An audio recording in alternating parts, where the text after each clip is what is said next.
E chamar também os nossos ouvintes à reflexão. Vejam, vamos para dados reais. Nós estamos já há mais de um ano com o processo de vacinação. Até o momento, nós não passamos de 75% de vacinados. Se não me engano, esse é o último dado, né? Pelo menos aqui de Sergipe, não sei o do Brasil, o último atualizado. Isso quer dizer que nós temos na nossa população cerca aí de 25% que não vão se vacinar. Porque já tiveram a oportunidade de tomar a primeira dose e não vão atrás da vacina. E eu não posso negar a existência dessas pessoas. O processo democrático me exige que eu precise entender que estas pessoas que são contra a vacina, elas existem. E elas são 25% da população sergipana, por exemplo, para pegar os dados do nosso estado. Não é que não teve busca ativa, não é que não teve oportunidade, não é que não teve divulgação. Essas pessoas definiram que não querem se vacinar. Vou nem entrar para os índices da segunda dose e dose de reforço, que ainda estamos num percentual muito pequeno e muito abaixo da primeira dose.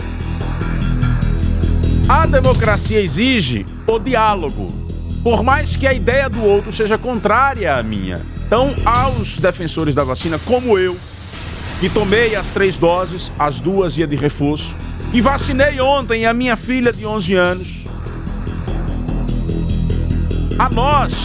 nós precisamos permanecer num constante diálogo com essas pessoas que têm ideia contrária, em respeito ao processo democrático. Chamando o feito à verdade, preciso lembrar outras coisas. Em nenhum momento foi prometido que as vacinas não permitiriam o contágio. Elas nos arriscam ainda o contágio. Porém, até agora, o comprovado não é discussão, é o comprovado. Até agora, o comprovado é que os vacinados ficam com efeitos menores do que os não vacinados. Os dados no Brasil mostram que a maioria dos ocupantes de leitos de UTI são de não vacinados. Ponto. Não há o que questionar a questão da eficácia das vacinas. Todo o resto é uma discussão ideológica. E a maioria, os 75% da população sergipana, não podem abafar a voz desses 25%. Nós precisamos dialogar e dizer as verdades depois. Ouvir aquilo que muitas vezes em nossos ouvidos bate como uma agressão, mas esquecer a questão política e as nossas posições e dialogar. Ontem, quando eu postei, por exemplo, nas minhas redes sociais a vacinação da minha filha, teve um ouvinte, o Wellington, que sempre está interagindo conosco, que foi lá e disse: olha, meus filhos eu não vou vacinar. Fui pro diálogo com ele e disse: olha, mas minha filha desde pequena é vacinada, desde pequena toma todos os tipos de remédio, todo remédio tem efeito colateral, por que não acreditar na Anvisa agora? Se eu acreditei a vida inteira na Anvisa, porque todo medicamento que eu tomo, ele é liberado pela Anvisa.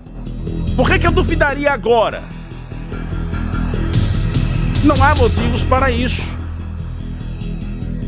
Todo o resto é desinformação, mas eu preciso respeitar quem opta por permanecer sendo regido por uma desinformação.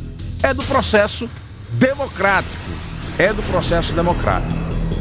Não há o que se discutir.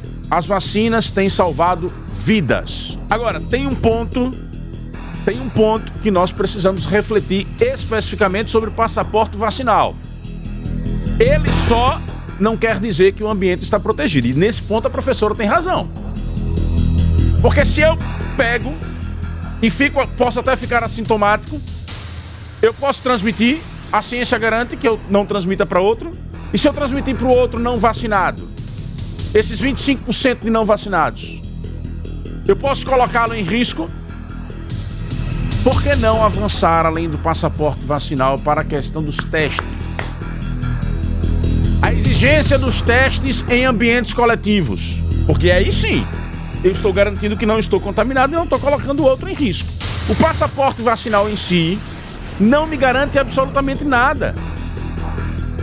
Às vezes a gente radicaliza na defesa só para impor a nossa ideia ao outro, ou mais ainda, por uma questão política também. Ah, é o presidente, são os bolsonaristas, são os de direita. Ponto. Nesse quesito, tem um questionamento da professora que a gente precisa colocar uma interrogação em nossa cabeça. Só o passaporte vacinal não garante que eu não vá sair por aí contaminando outras pessoas que, mesmo vacinado e contraindo, eu posso transmitir. Então, apenas o passaporte vacinal não nos garante absolutamente nada. Precisamos avançar nesse debate para a necessidade de testes que comprovem que eu não estou contaminado para continuar atuando em ambientes coletivos. É uma reflexão que a gente precisa fazer. Vacina sim, vacina no braço, mas uma amplitude maior de discussão para que a gente possa avançar.